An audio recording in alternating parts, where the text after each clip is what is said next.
야고보서 1장 2절로부터 3절에 보면 내 형제들아 너희가 여러 가지 시험을 당하나 온전히 기쁘게 여기라. 이는 너희 믿음의 시련이 인내를 만들어내는 줄 너희가 아느니라.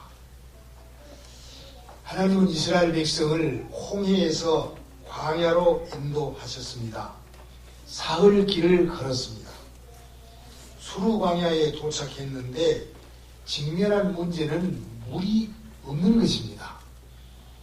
또 이 물이라고 하는 것은 사실상 우리들의 생명과 직결되어 있기 때문에 보통의 문제가 아닙니다. 지금 물 먹고 싶어하는 사람들이 얼마죠?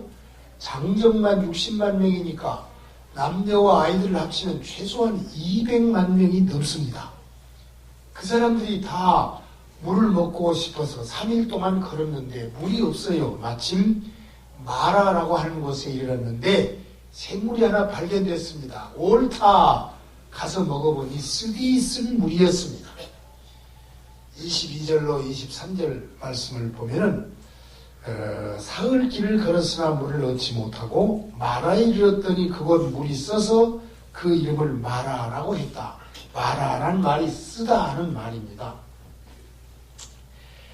뻔한 사태가 벌어집니다. 모세를 원망하는 소리가 하늘을 찌릅니다. 그러나 모세는 하나님께 기도합니다. 그래서 이 고난을 헤쳐나가고 있습니다. 24절과 25절에 모세에게 백성들이 원망하여 이르되 우리가 무엇을 마실까 하며 모세가 여호와께 부르짖었더니 여호와께서 그에게 한 나무를 가리키시니 그가 물에 던지니 물이 달게 되었더라. 과학자들이 증명합니다. 시띠나무라고 하는 그 광야에 있는 나무가 이제 그 무엇입니까? 이제 그 물이 뭐 샘물 있고 뭐 단물 있고 뭐도 이런데 거기에다가 더 넣으면 그것이 자연스럽게 단물이 되어서 마실 수 있는 물이 된다고 합니다. 이것은 수년 전에 국민일보에서 여러 가지 그 과학자들이 그러한 상황을 마치 모세가 요술을 부려서 그냥 쓴 물이 단물이 된 것이 아니라 하나님께서 나무가지를 통해서 그 변화를 일으키셨다는 것을 과학적으로 증명했습니다. 여러분, 하나님께서 이스라엘을 왜 광야에서 40년간 고생시켰느냐? 첫째로 가나안 땅에 들어가면 전쟁을 해야 됩니다. 그런데 가나안에 있는 7족속은 7개 족속은 아주 전쟁의 영웅들이에요. 우리말로 하면 아주 사납쟁이들이에요. 그 중에 헷 족속이 있는데 헷 족속은 우리 세계 역사에서 히타이트 족속이라고 해서 청동기와 철기 문명을 제일 먼저 만들어낸 사납쟁이들입니다. 그러니까 연장이고 무기고 아주 능수능란한 그런 사람들에게 노예 생활만 하다 보면 외압지졸이 들어가서 어떻게 싸우겠느냐. 그래서 광야에서 40년 동안 하나님은 자기 백성들을 훈련을 시키신 것입니다. 신명기 8장 2절을 보면은 내 하나님 여호와께서 이 40년 동안에 네게 광야길을 걷게 하신 것을 기억하라. 이는 너를 낮추시며 너를 시험하사 네 마음이 어떠한지 그 명령을 지키는지 지키지 않는지 알려 하심이라. 이렇게 순종을 명하시고 훈련을 시키시고 교육을 시켜서 가고 있습니다. 또 두 번째로 하나님의 절대 주권하에서 볼 때는 어떻습니까? 아직 그 가나안 땅이 40년 더 있어야 망하겠구나. 그래서 하나님께서는 도와준 것이죠. 지금 즉시 망할 것 같으면 지금 쫙 쓸어버리시지. 이 두 가지의 이유를 들고 있습니다. 하나님은 자기 백성을 훈련시키고 고난 가운데서 성장시키시고 성숙하게 만듭니다. 즉 믿음이 큰 그릇을 되게 하시고 그리고 어른스럽게 애기들 안 갖고 어른스럽게 담대한 믿음으로 커나갈 수 있기를 바라는 것입니다. 광야라고 하는 것은 우리가 고난을 겪어가는 인생과 같습니다. 자주 말씀드립니다만 이 광야와 고난은 우리에게 변장된 축복의 장소입니다. 이스라엘 민족은 광야에서 변화가 되었습니다. 히브리 노예라고 불렀던 힘없는 사람들이 제사장 나라로 변화됩니다. 종되었던 이스라엘은 세계 모든 민족 위에 뛰어난 민족으로 개조가 되었습니다. 광야에서 그들은 기적을 경험합니다. 하나님의 인도하심을 꼼꼼하게 받습니다. 그리고 그들은 성막을 짓고 감히 하나님 앞에 예배할 수 있는 아주 특정된 그런 민족으로 자리매김을 합니다. 광야에서 기적을 체험합니다. 하나님의 백성을 또 광야에 내어놓고 하나님께서 말씀을 주십니다. 그러므로 광야는 축복의 장소입니다. 예배를 드리는 성막을 짓고 그 광야에서 하나님께서 이렇게 하라는 말씀을 직접 받고 그리고 나서 느닷없는 기적적인 일들이 나타나고 그러니 그 광야가 우리들까지 가는 것이 아니라 하나님이 손잡아서 인도하시는 이런 역사이니 이 광야야말로 놀라운 축복의 장소다. 우리들의 인생을 광야라고 표현한다면 우리들의 인생이 하나님 앞에 예배하고 하나님의 인도하심을 받고 그렇게 한 걸음 한 걸음 나갈 때 깜짝 놀랄 만한 기적들을 체험하게 되니까 결국 우리 인생은 허탈한 허무주의자들의 인생이 아니라 하나님께서 어떻게 이 멋진 우리의 삶을 주셨는가 하고 감격의 세월이 될 수가 있다는 것입니다. 참 재미있는 단어가 있습니다. 여러분, 광야를 영어에서는 디저트라고 그래요. 우리가 음식 먹고 나면은 나중에 디저트 먹자 그렇게 말하죠. 근데 그 식당에서 먹는 디저트는 SS 두 개가 붙어 있고 그냥 광야 사막은 디저트라고 DESERT S 하나가 붙어 있습니다. 그건 놔두고 히브리 말로 하면 이 광야가 미드바르예요. 미드바르. 그런데 하나님의 말씀이라고 하는 말은 다바르예요. 다바르. 그럼 미드바르하고 다바르하고 뒤에 글자가 비슷하지 않습니까? 어원이 비슷해요. 맞지? 안녕하셨습니까? 하는 말하고 안녕히 잡수셨습니까? 하는 말하고 거의 비슷해. 거의 안녕자 들어가니까. 뭔 말인지 모르시죠? 예. 서모 집사님께서 저기 선교지 연산 갔을 때 제가 옆으로 그냥 깜짝 놀래갖고 안녕히 잡수셨습니까? 그래서 이 말이 나왔습니다. 참 재밌는 말이죠. 그러니까 광야가 미드바르야. 미드바르. 드바르. 그런데 말씀은 다바르야. 아하.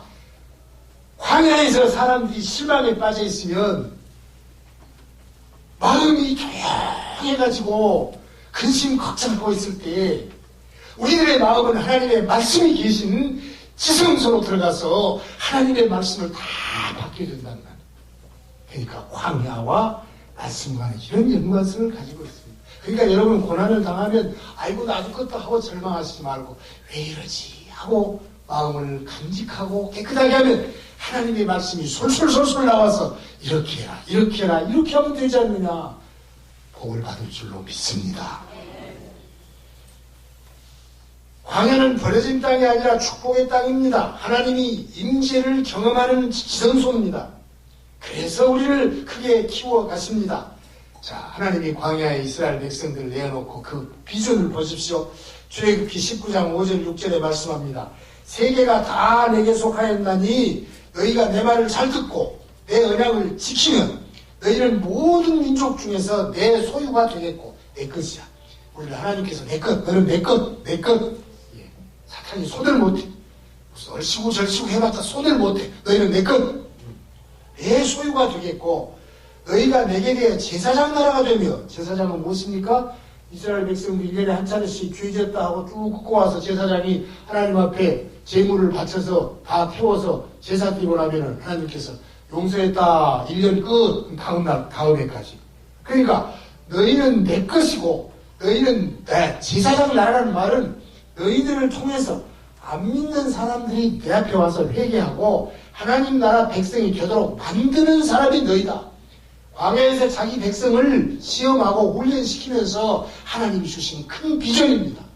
해관교회 성도는 너희 별 볼 일 없이 이 벌거 조그만 데서 살고 있어도 너희를 통해서 불신의 생명들을 한 생명 한 생명 데리고 와가지고 내 앞에 와서 예배드리고 회개하고 하나님의 나라를 갈 수 있도록 너희를 내가 제사장으로 삼는 거야. 할렐루야. 보통 자리가 아닙니다, 여러분. 보통으로 앉아 계신 것이 아니. 그러면 이제 교훈을 하나씩 살펴보십시다. 자, 우리가 고난을 당했습니다. 첫째는 뭘 해야 된다고요? 원망, 해 말어? 원망하지 말라. 원망하지 말라. 이스라엘은 모세를 원망했습니다. 3일 전에는 어쨌습니까? 그냥 홍해바다 갈라지니까 하나님을 찬양하고 모세를 찬양하고 60만 대군이 막 그냥 북을 창구를 치고 난리가 났습니다. 그런데 겨우 3일 지나서 물이 없으니까 모세를 원망합니다. 모세가 무슨 죄 있습니까? 그냥 왔는데 물이 없는 것이죠. 여기서 우리네 인간이 얼마나 평화무쌍한가.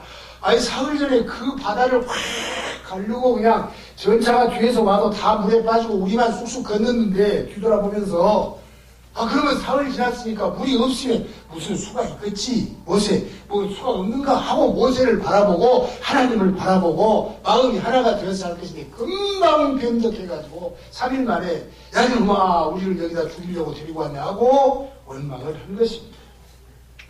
그래서 우리 인생은 원망하는 존재예요. 원망하는 존재예요. 저와 여러분 우리 여기 계신 분은 1년 내내 하루에 한 번도 원망하지 않으시죠? 아멘이에요. 자, 두 번째로 모세의 입장을 보십시다. 모세는 어쨌습니까? 기도했습니다. 자기를 원망하는 그 이스라엘 백성을 품고 기도합니다. 그들을 끝까지 사랑으로 섬기면서 인도합니다. 그렇습니다.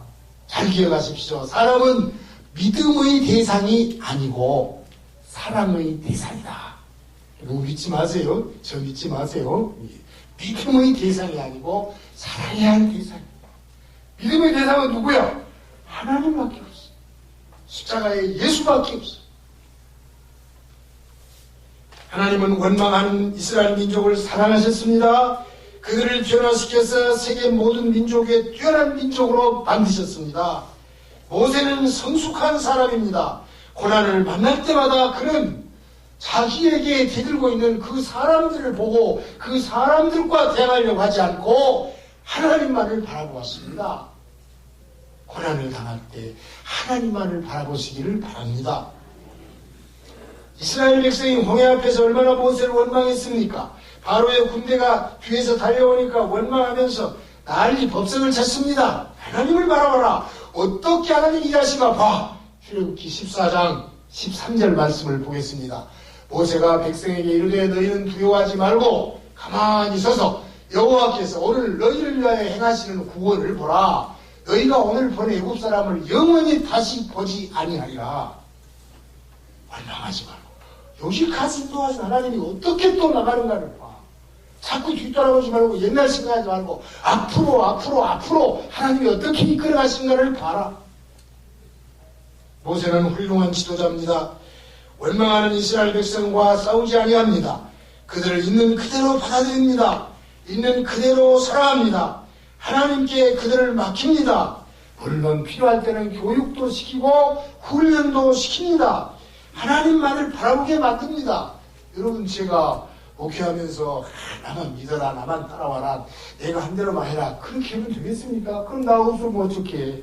하나님을 바라보십시오. 하나님께 기도하십시오. 하나님이 여러분의 편에 서 있습니다. 언제나 하나님과 함께 하시길 바랍니다. 이렇게 하나님과 짬매줘야지. 하나님과 짬매주고 말씀과 짬매주고 십자가와 짬매줘야 되지. 그래야 되지 않겠습니까? 사람이 언제 왔다 미숙하다 가지요. 여기 미숙이라는 이름은 없죠. 사람이 미숙하면 원망을 해. 그러나 성숙하면 기도하지요. 참 좋다. 미숙하면 원망하고 성숙하면 기도한다. 미숙한 사람은 시야가 눈이 바로 앞만 보면 근시야. 그런데 성숙한 사람은 전체를 보고 멀리 보고 위에 계신 하나님을 바라봅니다. 성숙한 사람은 사람과 싸우지 아니하고 하나님께 기도하면서 부르짖습니다. 할렐루야. 저와 여러분은 성숙한 사람이지요. 사람 상대하고 하나님 앞에만 상대하니까 끝내주는 사람들. 자, 출애굽기 15장 25절 한번 봅니다. 모세가 여호와께 부르짖었더니 여호와께서 그에게 한 나무를 가리키시니 그가 물에 던지니 물이 달게 되었더라. 물에 던지니 달게 되었어요. 잘 보세요. 하나님은 모세가 부르짖어 기도할 때에 감추어 놓았던 것을 보여주었습니다. 여러분, 모세가 기도하기 전에도 그 나무는 거기 있었습니다. 그 나무는 거기 있었어요. 기도하니까 갑자기 거기서 나무가 생긴 것이 아닙니다. 기도하기 전에도 그 나무는 있었지만은 모세가 하나님 앞에 기도하니까 하나님이 모세의 눈을 열어서 그 나무를 보여주었습니다. 이것 가지고 해라. 계시라고 하는 것이 그것입니다. 하나님의 감추어진 비밀을 우리에게 보여주는 것인데 그것은 기도를 통해서 말씀을 통해서 보는 것입니다. 계시가 임하면 마음의 눈이 밝아집니다. 모세가 부르짖어 기도할 때 하나님이 감춰주셨던 한 나무를 보여주셨습니다. 문제의 해결책은 바로 곁에 있다는 사실도 잊지 말아야 할 것입니다. 제가 목포에 있을 때 어느 권사님 딸, 그 중학교 다니는 딸이 공부를 안 하고 얼굴이 좀 이쁘장해. 그래서 이제 공부 그만두고 미장원 배워서 성공한다고 모두 나가버렸어, 집을. 권사님이 그냥 난리가 나서, 아이고, 못 살아. 하나님 앞에 권사 되었으면 이렇게 우리 집구석에 우환이 들었다고 소리. 이게 참 고민입니다. 나중에 보니까 한 며칠 있다 보니까 지금 작은아버지 집에 갔었어. 하나님은 가장 안전한 곳에 놓아두세요. 가장 안전한 곳에. 예. 그런 역사가 있습니다. 별로 감동이 안 되시죠? 우리 딸은 안 나갔으니까 별로 감동이 안 되시죠. 예레미야 33장 3절에 보면 너는 내게 부르짖으라 내가 네게 응답하겠고 네가 알지 못하는 크고 비밀한 일을 네게 보이리라. 예, 부르짖어 기도하면 보게 됩니다. 부르짖어서 기도하면 알게 됩니다. 보면 알고 알면 믿고 믿으면 순종하고 순종하면 복을 받는 것입니다. 영적인 눈이 열려야 합니다. 그래야 하나님의 살아계심과 하나님의 인도하심을 보는 것입니다. 세 번째로 하나님께 기도하니까 쓴물이 단물이 되었습니다. 25절 상반절에 한 나무를 가리키니 그가 물에 던지니 물이 달게 되었더라. 달게 되었더라. 이것은 무슨 설탕치고 당원치는 그런 단물이 아니라 쓰디 있어서 못 묻던 물을 이렇게 뭐 철분이 있다. 부동산에서 기도하면요 그 물을 생으로 먹지 못하게 꼭 끓여서 먹으라고 그래요. 왜 그러냐면 철분이 많으니까 그냥 냉수로 먹으면 그냥 배탈 난다는 것입니다. 그와 비슷한 이치로 이 쓴 물이 그 몸에 해로운 이런 센 물이 단물이 되었다는 것이에요. 그렇게 학자들은 말을 합니다. 기도가 중요합니다. 그러나 기도와 함께 더 중요한 것은 순종입니다. 하나님의 말씀에 순종하면 기적이 일어납니다. 하나님의 인도하심에 순종하면 쓴물이 단물이 되는 것입니다. 소용없는 물이 쓸모있는 물이 되는 것입니다. 하나님의 말씀과 그 인도하심에 순종하면 우리 정말 재미있는 역전 드라마가 펼쳐집니다.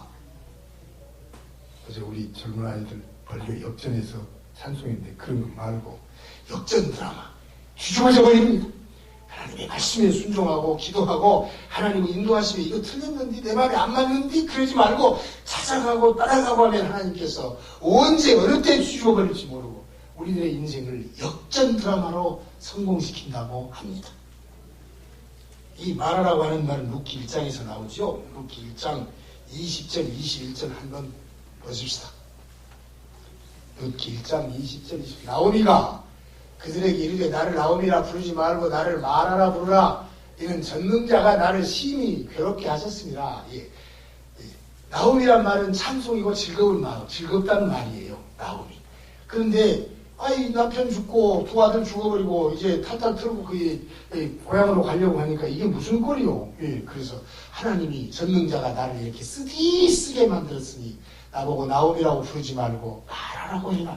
그때의 그 마라가 바로 여기에 있는 이 마라라고 이렇게 됩니다. 근데 룻이 어쨌어요? 그 마라의 인생인데, 예? 며느리 룻이 들어와서 보아스와 결혼하니까 아들 낳지요? 이것은 너에게 10아들보다 더 훌륭한 아들이다. 그렇게 말하면서 모든 백성들이 여호와를 찬양하라. 여호와를 찬양합니다.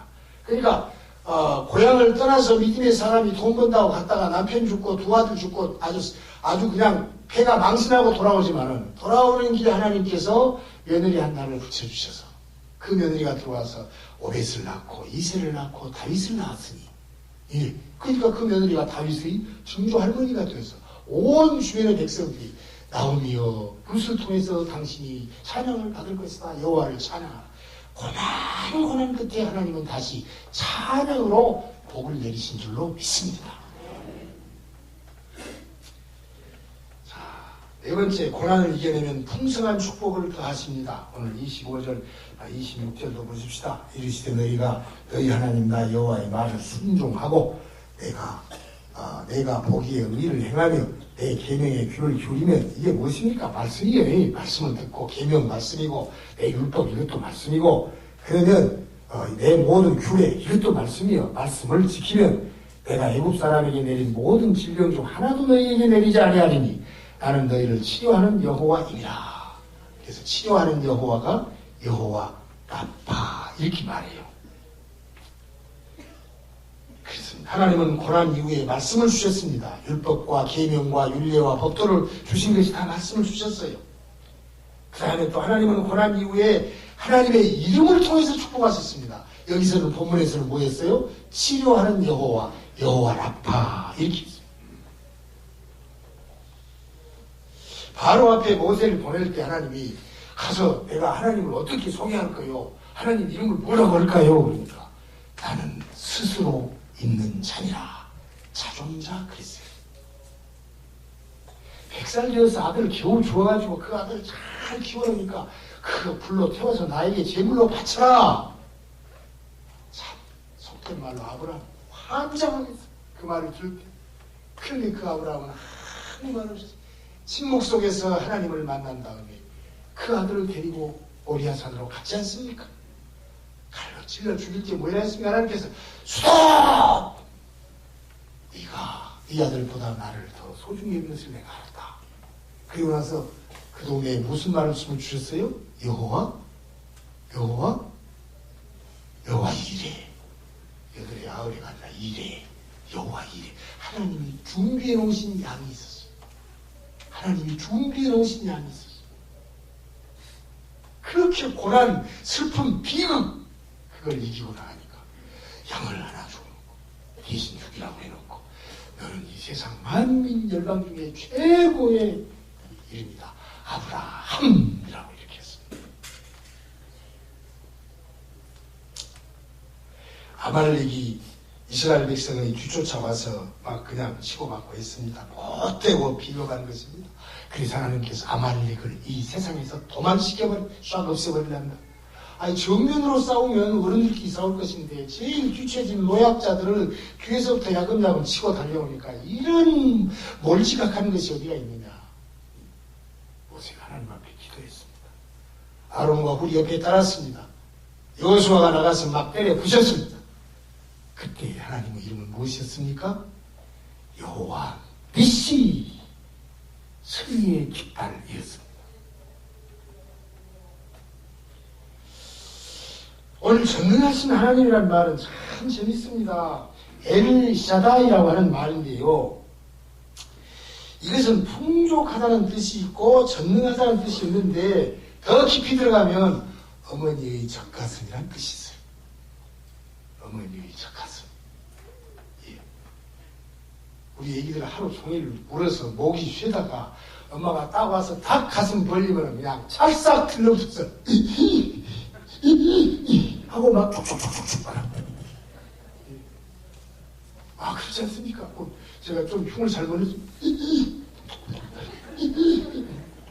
울었던 것을 숨을 막 그럴 때 엄마가 얼마나 따뜻거려 그걸 아이고 어머니의 젖가슴은 생명줄이야. 어머니의 젖가슴이 안기면 애기가 안 될 것이 없어. 그것이 엘샤다이 전능자 하나님이라는 뜻이 어머니의 젖가슴 풍성한 젖가슴. 정말 하나님의 말씀은 기가 막혀. 예. 그 히브리어 헬라어 제가 잘은 못합니다만 어떻게 조금 이렇게 교수들이 해놓은 거 읽어보면 그냥 탁하고 아이고 우리 어머니도 80, 95세 교도까지 죽갔으면 얼마나 컸어. 예, 어떤 아이들은 가서 자기 어머니 전 만져보더니 나는 부끄러워서 못 만져봤어. 어머니 전 한번 만져볼까? 그 말도 못 했어.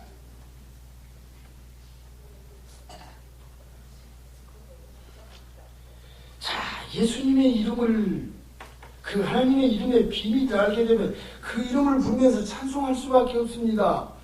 승리의 깃발이야. 승리는 내 것일세, 승리는 내 것일세, 구세주의 보혈로서 승리는 내 것일세. 예수 이름으로 승리를 얻겠네. 예수 구원 아닙니까? 주님 내 길 예비하시니, 뭐냐? 나 찬송합니다. 주님 내 길 예비하시니. 여호와 이래. 그러니까 하나님의 이름에 대해서 알고 그 이름을 붙들고 기도하고 그 이름을 통해서 찬송하면 그냥 삼위일체, 혼연일체가 되는 거예요. 혼연일체가. 예. 이런 멋진 하나님에 대해서 멍텅거리 같은 어떤 여자는 온 우주가 도와줘서 어쩌고 하늘이 빛이 내서 어쩌고 그런 멍텅거리, 아이고 말을 못하겠어. 자, 15장 21절 보겠습니다. 그들이 엘림에 이르니 거기에 물샘 12과 종려나무 70그루. 이게 무엇입니까? 오아시스야, 오아시스. 사막을 여는데 오아시스가, 그 오아시스에서 쉬어가지 않는 사람들은 미친 사람이야. 거기서 물을 퍼마셔야 되고 세수도 해야 되고 그냥 거기서 한숨 자야 돼. 인생이 광야길입니다. 광야는 고난입니다. 고난 그때 쉴 오아시스가 있습니다. 우리의 인생의 오아시스는 어디입니까? 하나님의 교회, 우리 대광교회인 줄로 믿습니다. 오아시스에 왔어요.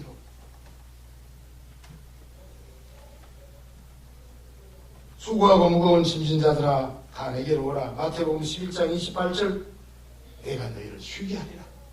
예. 하나님 앞에 와서 쉬는 거예요. 예배드리면서 쉬는 것이, 우리 육신이 아니라 우리의 영혼이 포근히 쉬는 것이. 오늘 우리의 예배는 영원한 하나님의 나라에서 우리가 쉬어야 할 그것을 모델로 지금 갖고 있어. 요한복음 4장 14절, 내가 주는 물을 마시는 자는 영원히 목마르지 아니하리니 내가 주는 물은 그 속에서 영생하도록 솟아나는 샘물이 되리라. 요한복음 7장 37절 38절, 누구든지 내게로 와서 마셔라. 목마르거든 내게로 와서 마셔라. 나를 믿는 자는 성경에서 이르듯이 그 배에서 생수의 강이 흘러나오리라. 할렐루야. 우리 벌교 대광교회가 여러분의 오아시스 되기를 진심으로 축원합니다. 주님의 이름으로 축복합니다. 교회 오면은 모든 문제가 해결되기를 바랍니다. 말씀을 마치겠습니다. 모세는 나무를 던져서 쓴 물을 단물로 만들었습니다. 그러나 우리 예수님은 나무를 던지기만 했습니까? 그 나무에 못이 박혀서 피를 흘리고 물을 다 쏟으시면서 우리 인생의 병을 치료했습니다. 사람의 질병이 아니라 인생의 모든 질고를 치료했습니다. 예. 나무를 던져갖고 하는 모세는 율법을 주었지만 그 나무에 칠이 매달려서 자신의 생명을 버리고 피와 물을 다 쏟아서 사람의 병 그까지 것이 문제가 아니라 인생의 문제, 모든 고난의 문제들을 해결해 주셨습니다. 우리에게 풍성한 생명을 주셨습니다. 어머니의 젖가슴과 같은 풍요로움입니다. 우리가 교회에 나오면 예수님이 예비해 놓으신 생수를 마시게 되는 줄로 믿습니다. 예수님 우리에게 말씀의 생수를 부어주셨습니다. 보혈의 생수를 주셨습니다. 축복의 생수를 주실 것입니다. 예수님은 우리에게 예수님의 이름을 주셨습니다. 고난을 만나면 그 이름으로, 예수의 이름으로 기도합니다. 두려워하지 마십시다. 하나님은 그것 때문에 우리가 더욱 커나가기를 바랍니다. 고난 때문에 더 훌륭한 믿음의 인물들이 되어지기를 바라고 계십니다. 고난은 이겨 넘어가서 돌파하라고 주신 것입니다. 고난은 우리에게 이기라고 주신 것입니다. 고난은 우리에게 더 큰 축복을 경험할 것이다 하고 주신 것입니다. 여러분, 이 나라가 얼마나 어려운 고난에 처해 있습니까? 여러분 살아가시는 경제생활 얼마나 어렵습니까? 나이 드신 어른들은 한 걸음 한 걸음 옮기기도, 병원에 가시기도 얼마나 괴롭습니까? 부르짖는 우리의 기도를 통해서, 그리고 우리에게 들려오는 하나님의 말씀을 통해서 이 고난을 꼭 이겨내서 풍성한 하나님의 은혜를 누리시기를 바랍니다. 주 예수 그리스도의 이름으로 축복합니다. 기도합시다. 아버지 감사합니다. 말씀을 외치는 이 부족한 종도 사실은 말씀을 외치면서 내 자신에게 부러지게 하나님의 말씀이 부어지기를 바라는 마음입니다. 우리가 이 땅에서 고난이 있습니다. 그 고난은 넘어가기 위해서 주시는 것이고 우리를 키우기 위해서 주시는 것이고 우리를 축복하시기 위해서 주시는 것이니 고난 속에서 하나님의 기적과 들려오는 말씀과 놀라운 은혜들을 체험하면서 주님의 이름, 하나님의 그 이름들을 가지고 기도하면서 우리의 남은 여생을, 광야길 인생을 오아시스와 같은 곳에서 우리 하나님 앞에 영광을 돌리고 새 힘을 얻는 저희들 되게 하여 주시옵소서. 예수님의 이름으로 기도하옵나이다. 아멘. 우리 구주 예수 그리스도의 은혜와 하나님 우리 아버지의 사랑과 성령의 위로 충만 교통하심이 이제로부터 영원토록 우리 벌교 대광교회에 드나드는 모든 백성들 머리 위에 5대양 6대주에 흩어져 있는 우리의 자손들 그 있는 처소와 모든 기도의 제목과 생업들 위에 영원토록 함께 있을지어다. 아멘.